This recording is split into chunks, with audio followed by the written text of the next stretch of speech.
नमस्ते सभी को। जीडीएम स्कूल के यूट्यूब चैनल पर आपका हार्दिक स्वागत एवं अभिनंदन। क्लास 6 में सामाजिक विज्ञान का पहला पाठ चल रहा था, पहला चैप्टर चल रहा था। चैप्टर का नाम है क्या, कब, कहाँ और कैसे। क्या, कब, कहाँ और कैसे। देखो, इस पाठ में जो हमारा राष्ट्र है भारत, उसके अतीत में सबसे पहले क्या हुआ, यानी आदि मानव की उत्पत्ति कहाँ से हुई, उसके बाद धीरे धीरे कहाँ पर खेती करना प्रारंभ किया, कहाँ से लोगों ने रहना प्रारंभ किया, लोगों ने सबसे पहले क्या किए, कैसे औजार थे, कृषि कैसे करना प्रारंभ किया, पहले क्या करते थे, ऐसे कुछ जानकारियाँ इस पाठ में दी गई है। ये जो वीडियो है वो इस पाठ का तीसरा वीडियो है, पार्ट 3। पहले वीडियो में मैंने इस पाठ के बारे में बेसिक सी सामान्य सी चर्चा की थी, उसमें मैंने आपको कुछ नहीं लिखाया था, नक्शा मानचित्र बना के मैंने आपको यहाँ समझाया था। दूसरी क्लास में हम कंटिन्यू टॉपिक वाइज चीज़ों को पढ़ने लगे थे, ठीक है। टॉपिक वाइज चीज़ें पढ़ी हमने, उनको समझा और लिखा। ये अब आपको उतारना भी है, जैसे पहले क्लास में उतारा था वैसे उतारो और इसको आराम से समझो, ठीक है। तो जो अतीत की बातें थी उसमें मैंने आपको मानचित्र बताया। मानचित्र में मैंने आपको बताया था कि जो गारो की पहाड़ियाँ हैं, विंध्य कगार पहाड़ियाँ हैं, यहाँ पर पशुपालन की खेती हुई, चावल की सबसे पुराना प्रमाण यहीं से मिलता है। और सबसे यहाँ इस साइड मैंने नक्शा बनाया था आपको। नक्शा बनाने के बाद मैंने आपको बताया था कि ये वाला जो एरिया है वो ऊपर उत्तर, ये वाला पश्चिम। तो उत्तर पश्चिम वाला भाग में मैंने काबुल के पास में आपको सुलेमान और किरधर की पहाड़ियाँ बताई थी। उन सुलेमान और किरधर की पहाड़ियों में सबसे पुराना गेहूं और जौ की खेती के प्रमाण मिलते हैं, इतनी सी बात की थी। उसके बाद मैंने आपको आगे कई चीज़ें बताई थी, वो आप पहले वाले वीडियो में देख सकते हैं। अब करते हैं हम आगे की शुरुआत। आगे क्या है, देखो, हमें बताना है कि कहाँ और कैसे, कब, कैसे नाम आया, हमारे देश का नाम कैसा है, हमें ये पता करना है, ठीक है। कि देश का नाम भारत ही क्यों है, इंडिया ही क्यों है। देखो, तो देश का नाम, हमारे जो देश का नाम है वो आपको दो सामान्यतः सुनने को मिलता है। एक नाम इंडिया मिलता है और एक नाम भारत मिलता है। आई बात समझ में, यहाँ तो कोई कंफ्यूजन नहीं है। दो नाम है हमारे देश के, एक इंडिया और एक भारत। सबसे पहले हम इंडिया की बात करते हैं कि इंडिया नाम कैसे पड़ा, ठीक है। तो इंडिया, जो इंडिया शब्द है, देखो ध्यान से देखना, इंडिया शब्द किससे, इंडस से निकला है। एक शब्द है इंडस, इंडस को धीरे धीरे हमने क्या बना दिया, इंडिया। कैसे, जैसे किसी व्यक्ति का नाम होता है, किसी व्यक्ति का नाम है, उस नाम को बिगाड़ने में हमें कितना समय लगता है, ठीक है। आप समझ गए होंगे कि घर में नाम बिगड़ते हैं हर किसी के। तो नाम बिगड़ते हैं, जैसे राम नाम है किसी का नाम है राम, तो राम का रामू बनने में कोई समय नहीं लगता। इसी प्रकार जो शब्द है इंडस, इंडस से ही क्या इंडिया का निर्माण हुआ है। एक शब्द का है इंडस, इंडस से निकला है, जिसे संस्कृत भाषा में क्या कहते हैं, सिंधु कहते हैं। सिंधु नदी पढ़ी थी हमने। सिंधु नदी भारत के पश्चिमी भाग से, हिमालय से निकलती है और पश्चिमी भाग तक जाती है, हमने पढ़ी थी, ठीक है। तो जो इंडस है, इंडस से क्या बना है, इंडिया। और इंडस का अर्थ क्या है, सिंधु। यानी उस समय के लोग, उस समय के जो यात्री थे, भारत में जो आए थे लोग, उन्होंने क्या किया, सिंधु नदी को क्या कहा, इंडस कहा। और इंडस कह के उन्होंने क्या नाम दिया, इंडिया। कि इंडस के पास में जो लोग रहते हैं, यानी सिंधु नदी के पास में जो लोग रहते हैं, वो क्या है, इंडिया वाले, ठीक है। लगभग 2500 वर्ष पहले उत्तर पश्चिम से आए ईरानी और यूनानी, ईरान के लोग और यूनान के लोग 2500 वर्ष पहले भारत आए थे। कहाँ से, उत्तर पश्चिम से। जैसे मैं आपको यहाँ नक्शा बना के बता रहा हूँ भारत का नक्शा हमने कुछ ऐसा बनाया था, ठीक है। तो उत्तर पश्चिम यहाँ है, यहाँ ईरान और यूनान है, यहाँ से लोग आए थे। लगभग 2500 ईसा पूर्व लोग भारत आए। उन्होंने सिंधु जो नदी है, सिंधु को क्या कहा? हिंदोस कहा। क्या कहा? हिंदोस कहा। और सिंधु नदी के पूर्व में स्थित, यहाँ सिंधु नदी है, ये पश्चिम बताया था मैंने, और ये पूर्व। सिंधु नदी के पूर्व का जो भाग था उनको उन्होंने क्या नाम दिया? उस भूमि को इंडिया कहा। आई बात समझ में?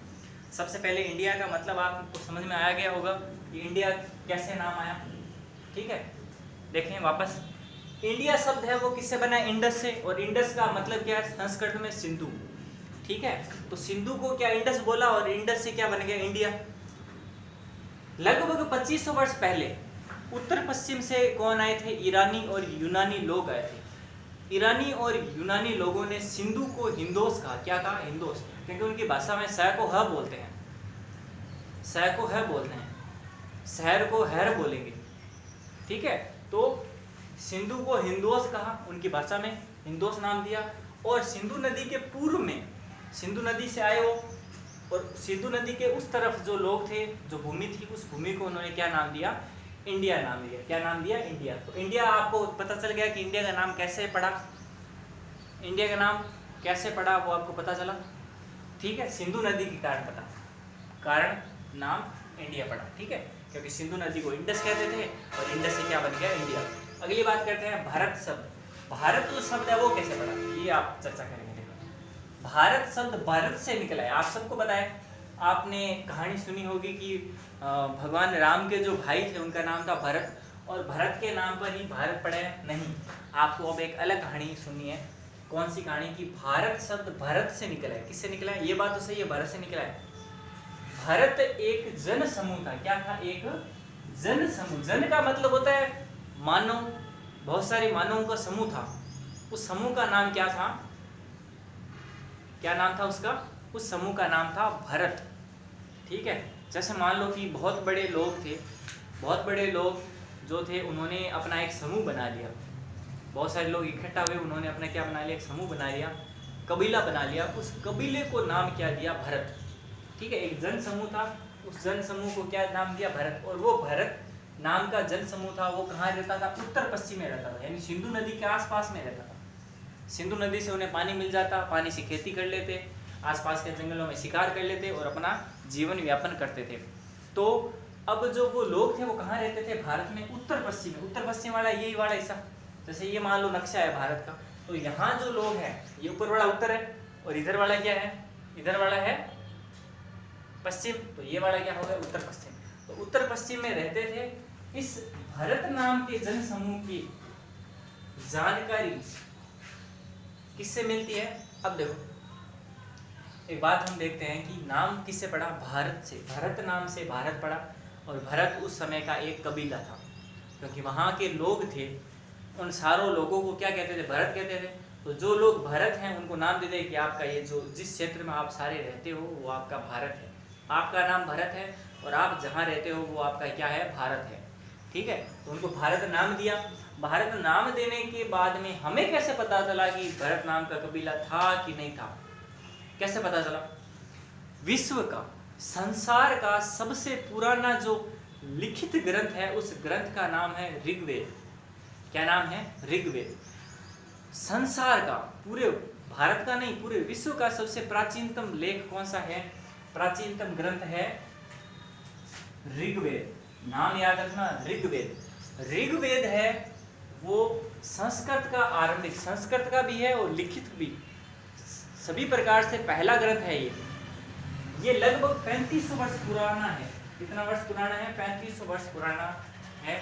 इस ग्रंथ से हमें जानकारी मिलती है कि उस समय यानी भारत नाम का कबीला था। आई बात समझ में? तो भारत नाम के कबीला था, उसकी जानकारी हमें ऋग्वेद से मिलती है। देखो, वेद 4 हैं। वेद कितने हैं? 4 हैं। सबसे पहला वेद है ऋग्वेद, सॉरी जो आपको अभी बताया ऋग्वेद। ऋग्वेद है सबसे पहला, हाँ, सबसे पहला वेद है ऋग्वेद। ऋग्वेद के बाद में एक वेद आता है यजुर्वेद।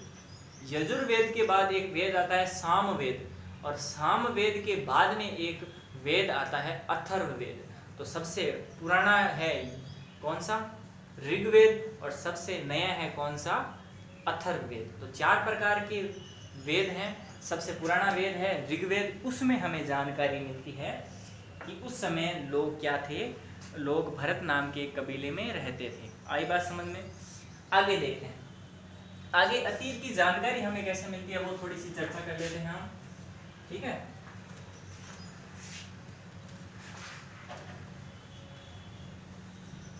देखिए जितनी भी बातें हैं मैंने आपको बताई कि हाँ इस विंध्य पहाड़ियों में नदी है नर्मदा, इस नदी के किनारे लोग रहते थे, चावल की खेती करते थे। यहाँ गारो की पहाड़ियाँ हैं, वहाँ वो सुलेमान की या वो किरथर की पहाड़ियाँ हैं। इन सभी की जानकारी हमें कहाँ से मिलती है? ये पुरानी बातें हैं, पुरानी बातों को कहते हैं अतीत की बातें, ठीक है। तो अतीत की जानकारी, अतीत की जानकारी एक टॉपिक लगा लेना, अतीत की जानकारी। अभी एक पॉइंट मैं कराऊंगा आज, बाकी हम अगली क्लास में पढ़ेंगे, ठीक है। तो देखें अतीत की जानकारी कहाँ से मिलती है। देखो अतीत, आपको कोई चीज़ अतीत पढ़ना है, कल की कोई बात पढ़नी है तो आप क्या करोगे? न्यूज़पेपर पढ़ोगे। सालों पुरानी बात पढ़नी है तो आप किताबें लोगे। तो आपको जब अतीत का ज्ञान है, ये जानकारी है, जानकारी किससे मिलती है? पुस्तकों से। किससे मिलती है? पुस्तकों से। किससे मिलती है? पुस्तकों से। पुस्तकों से आपको जानकारी मिलती है। लेकिन उस समय पुस्तक थी क्या? पुस्तक नहीं थी। उस समय क्या था? उस समय थी पांडुलिपियां। क्या था? पांडुलिपियां।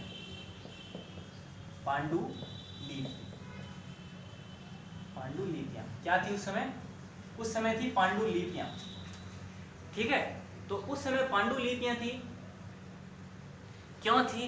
क्योंकि पांडुलिपियां क्या कहते हैं? हाथ से लिखी, हाथ से लिखी पुस्तकें। हाथ से लिखी पुस्तकें क्या कहलाती है? पांडुलिपियां कहलाती है, ठीक है। हाथ से लिखी पुस्तकें क्या कहलाती है? पांडुलिपियां कहलाती है। पांडुलिपियों को अंग्रेजी में कहते हैं मैन्यूस्क्रिप्ट। क्या कहते हैं अंग्रेजी में? अंग्रेजी में कहते हैं मैन्यूस्क्रिप्ट। मैन्यूस्क्रिप्ट, मैन्यूस्क्रिप्ट अंग्रेजी में क्या कहते हैं? मैन्यूस्क्रिप्ट। मैन्यूस्क्रिप्ट का है, मेन्यू का अर्थ है हाथ से, ठीक है, ठीक है।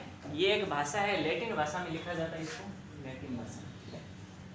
तो इसका अर्थ समझो, मेन्यू जो है उसका अर्थ होता है हाथ से, ठीक है। और स्क्रिप्ट का मतलब होता है लिखना, तो हाथ से लिखना। मेन्यू का मतलब होता है हाथ से और स्क्रिप्ट का मतलब लिखना। तो हाथ से जो लिखी जाएगी वो क्या कहलाएगी? मैन्यूस्क्रिप्ट। और मैन्यूस्क्रिप्ट को ही क्या कहते हैं? पांडुलिपियां, ठीक है। अब जो पांडुलिपियां हैं वो आप एक ध्यान रखना, ये ताड़पत्रों, ताड़पत्रों, ये क्या है? ताड़पत्रों अथवा हिमालय में उगने वाली,